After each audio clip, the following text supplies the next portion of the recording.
a common, not exclusive, but a very common way of looking at diagnostic tests is to use this idea of a contingency table.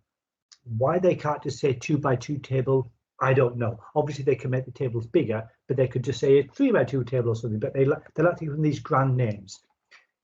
When you have a 2 by 2 table used in a diagnostic test, it's laid out like this, where you'll have, for example, a condition like hospital admission or no hospital admission. You could read that as have the disease, don't have the disease. And then you might have a risk factor like smoker versus non-smoker, or something like that. Then you have only 4 numbers, which they've labeled here, A, B, C, D. So let's look at a more realistic contingency table, which is much more relevant to things like diagnostic, like the lateral flow test or breast screening tool or something like that. Now your 4 numbers, although it looks like we've got far more cells here, in pink will be our 4 numbers. So if your disease is truly present, it'll go down with one of the numbers down here. The disease is truly absent, it'll be recorded down here. Of course, you have a diagnostic tool, which may not be perfect, so you'll either test positive for that or you'll test negative. So we can now interpret these 4 numbers. If a number occurs in that first cell, it means it is a true positive. They both tested positive and they really did have the disease. But of course, there'll be possibly a small number, but some people might test positive but not have the disease, and that number will be called the false positive. Similarly, on the bottom, if I look at the number on the right now, perhaps they tested negative and really didn't have the disease. That's called a true negative. Or they may have tested negative and still had the disease. That will be called a false negative.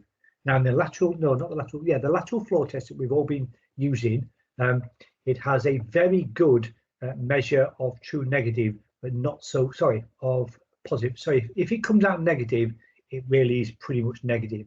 If it comes out positive, there's a 50-50 chance, depending on the manufacturer. Not so great. And I'll need to say a little bit more about that in a bit. Okay, so I've told you that there are 4 numbers and approximately what they mean.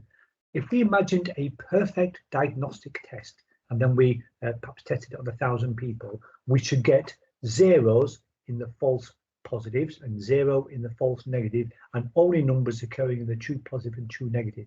But we never get that sort of perfection. We normally, even in a good screening tool, we still get some people bleeding into these unwanted areas where we might have a small proportion of false positives, a small proportion of false negatives. It's unavoidable that we use all 4 numbers to calculate the probability of our result being genuinely true or not. Now, there are 4 common measures of validity. In fact, there's more, but the 4 most common I've come across in the literature are known as the sensitivity, specificity, which you may have heard of, the positive predictive value, and the negative predictive value. So they are 4 numbers. Each one of those will be a probability, therefore will be expressed as a percentage anywhere between 0 and 100. But clearly, in all 4 cases, we want our tool, our diagnostic tool, to be as close to 100% as it can be. High 90s, in other words. We don't want one lower down. Okay, let's see how these unpack. Starting with sensitivity. The sensitivity of a diagnostic tool, of a diagnostic test, is the ability of that test to correctly identify someone who truly has the disease. In other words, it's a probability that someone with the disease does indeed test positive, and we obviously want that as high as possible. Its natural partner in crime is specificity, and this is the ability to correctly identify somebody who doesn't have the disease. So it's a probability that someone without the disease will test negative. So the lateral flow test that we all have, these little things that I always, when I first did mine, I said, oh, look, I'm not pregnant. And then I pointed out it wasn't that kind of a test. That one has very high specificity, because thinking about the national pandemic, you absolutely wanted to, if someone didn't have the disease, to have a test that definitely tells them they don't have the disease. Otherwise, if they're given a false negative and keep going out into the world, you're going to keep spreading the disease. They did not have a very good sensitivity at something like around a 50%. Some tests were as low as 30%, some as high as 80%. None of those numbers are good, depending on the manufacturer. And when you first come across this, people are appalled. They say, why isn't the sensitivity the important one? Surely you want to find out if someone has a disease that they, you capture it. But in terms of the COVID test, they wanted specificity to be as high as possible. If you tested positive on the COVID, on the bilateral test, then what happened was you then went to the what's it called, the PC something, I can't remember what it's called now. The test that the government send out, and then you send off, and you get the real result back.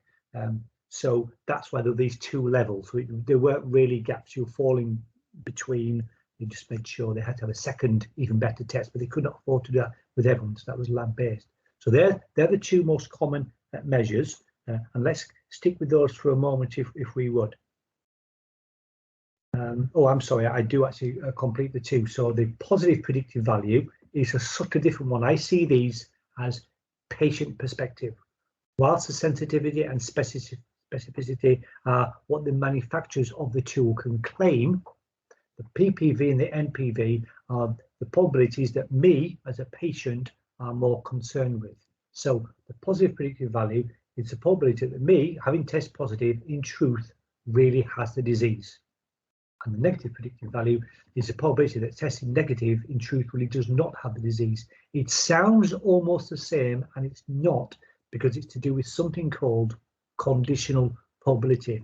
I don't want you to get too worried about this. I'm going to give you a very quick example in stages, but just be aware that there are these four measures, and I've pitched them as sensitivity and specificity are, as it were, descriptors of the tools from the manufacturers or the NHS's point of view, whereas PPV and NPV, you can see this from patient perspective. More about that later.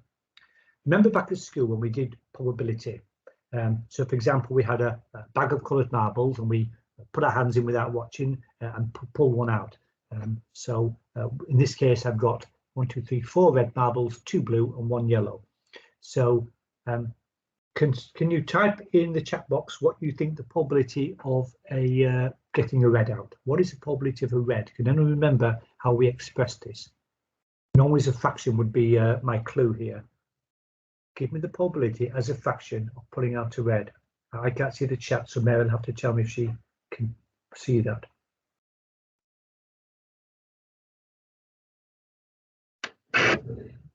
We've got 4 out of 7. 4 out of 7. Good one. 4 out of 7. 4 sevenths or 4 out of 7, I think, is a more natural way of putting it. Absolutely right. So the probability of a red is 4 sevenths. I could turn that into percentages, but I'm not going to bother. It is clearly less, between 0 and 1. It's a bit more than half, isn't it? So the probability of a blue, can someone tell me what that is? Again, you imagine you start with a full bag, you've not extracted anything first. So start with a full bag, what's the probability of a blue? 2 out of 7. Good one, 2 out of 7. And finally, I'll let you know the probability of a yellow is, it's simply 1 out of 7. Again, if you have a full bag. It is no accident that those probabilities add up to 7 out of 7, which is 1, because you must pull something out. If they didn't add up to 1, it means there's another colour in there we didn't know about. So the idea of probabilities ranging from 0 to 1, we know that there is a probability of 1 that something must come out, either red or blue or yellow in this particular case. So that is just a reminder of how straightforward at one level probability is. Let's now apply this to a fictitious piece of data. And it was, this was fictitious, I believe. Yes, it was. I took it from a particular website, which is, we were just teaching the idea. So this data was looking at breast cancer screening using mammography, and they had something like just shy of 100,000 volunteer participants. So obviously women at a certain age bracket. I don't know the details, and they came up with these 4 numbers. Look how unbalanced the numbers are. That is not surprising, because the great majority of people, fingers crossed, in a population will not have the disease in question. but we are concerned about those who may have the disease. So 95,500 of those women did not have the disease. They were true negatives. However, 73 who were tested negative actually did have the disease, so they're called false negatives. Mercifully, it's a small number. We'd love that to be zero, but we didn't have it. True positives and false positives, this was less imbalanced. You had true positives 1,376 and false positives a whacking 29,057. And again, I put it to you that this is the right way around. We want it so that if it comes back negative, you can pretty much say hand on heart, you don't have breast cancer. If we have to do a compromise, there always is a compromise between sensitivity and specificity. If there has to be a compromise, it's with the positives. And whilst that feels the wrong way around, because what would happen if you came back positive and you really didn't have the disease, they're not just going to go and give you the radiation therapy or the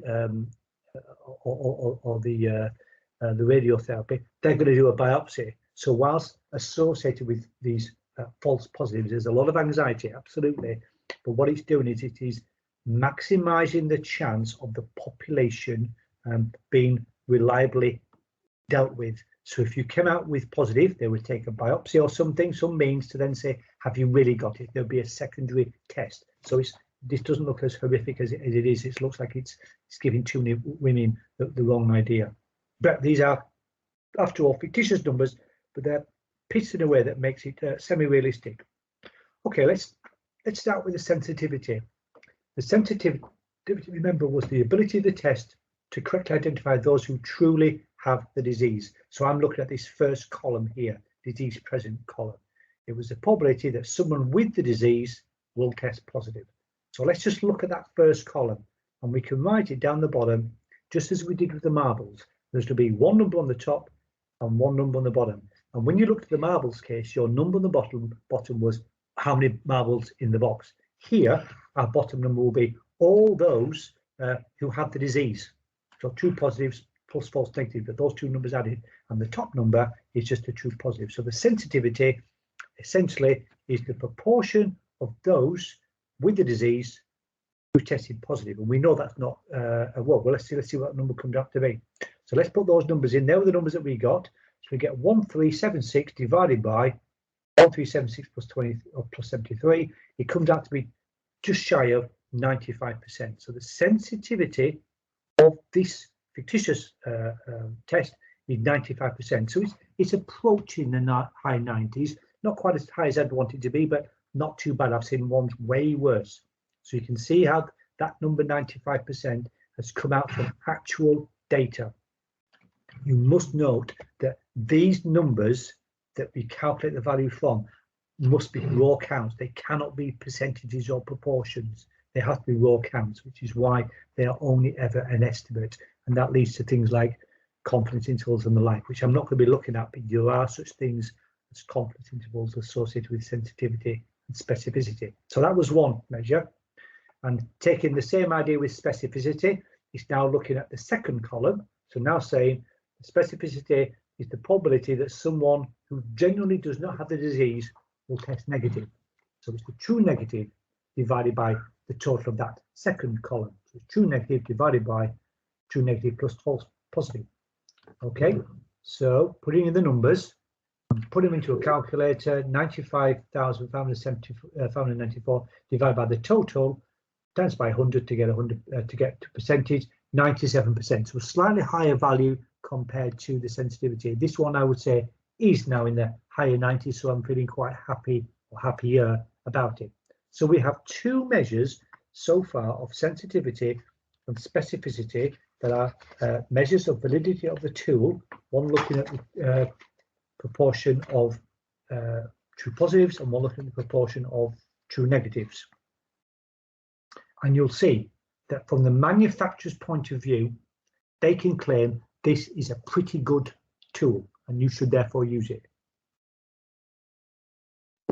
Now you know what's coming. I've obviously picked values where when we then work out the positive predictive value and negative predictive value, we might get something else, a different perspective. And this is why I'm pitching the positive predictive value and negative predictive value as patient perspective. Let's explore that a little bit further. So we're going to do the same thing now. Instead of looking at columns, we're going to look at rows. So the negative predictive value, what I'm going to look at first, is focusing on this lower row, and it's going to be the probability that someone who tested negative really does not have the disease. And let's just do it with the values we have. So we know it's going to be another fraction. Let's work that out. So I've got, just taking from those same four numbers, I've not changed any numbers. Our negative predictive value is a whoppingly high 99.92%.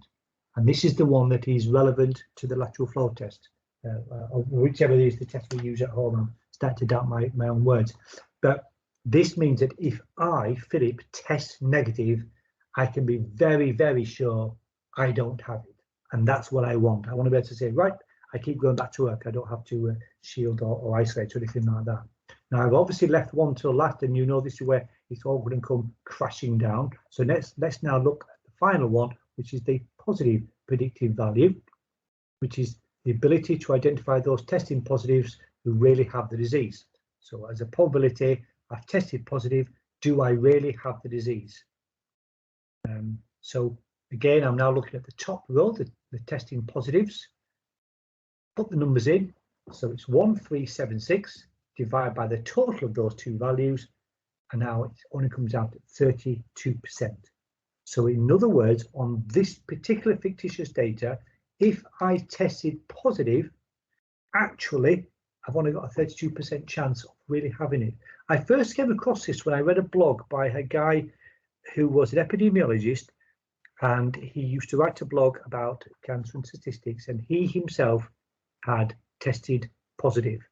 And he wrote the blog before he'd had the biopsy. He said, I'm trying not to panic, he said, because he went away and found out the positive and negative predictive values. He says, I've worked out that I've only got, I think, something like a third chance of really having it.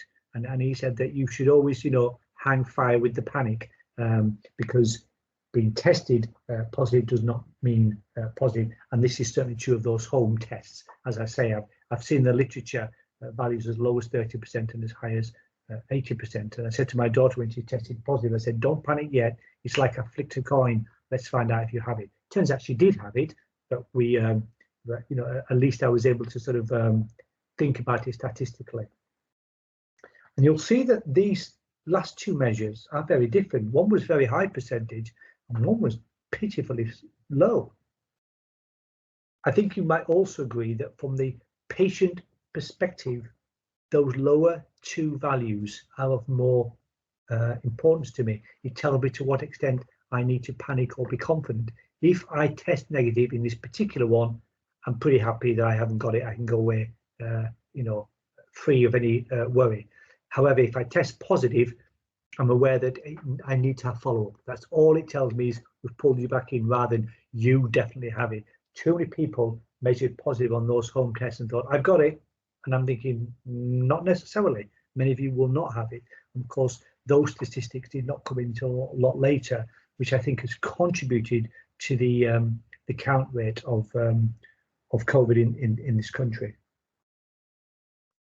So now you've seen that there are four measures, and with the same tool, looking at the same four numbers, we're able to produce all these different measures of validity. And because they're all asking a subtly different thing, they are coming out as slightly different values. 3 of the 4 came back with what I would call a pretty good score. One of them exceptional, and the other 2 okay good. But one came back pretty low.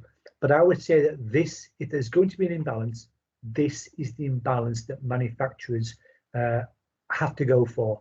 They're saying if we're going to sacrifice something, it has to be for the positive predictive value. We must make our negative predictive value as high as possible, whereas the manufacturers will simply talk about sensitivity and specificity. They were the numbers I kept seeing time and again, and it's only when I bought a small handbook on medical statistics that I came across these other values and started to realize there's more in it. When I was looking online for COVID, I could find measures of sensitivity and specificity, but a lot less about MPV and PPV. And I think it's because of the way that people then treat it. You have to have some sense, some knowledge of probability to know how do I interpret that. Interpretation is quite subtle. So a useful slide, if ever you had to worry about this in one place, that is my contingency table. You're given 4 numbers. I'm always amazed at how many things they can do with simply 4 numbers. But you've got the sensitivity, specificity, positive predictive value, and the negative predictive value. And we've discovered that they aren't all necessarily the same thing.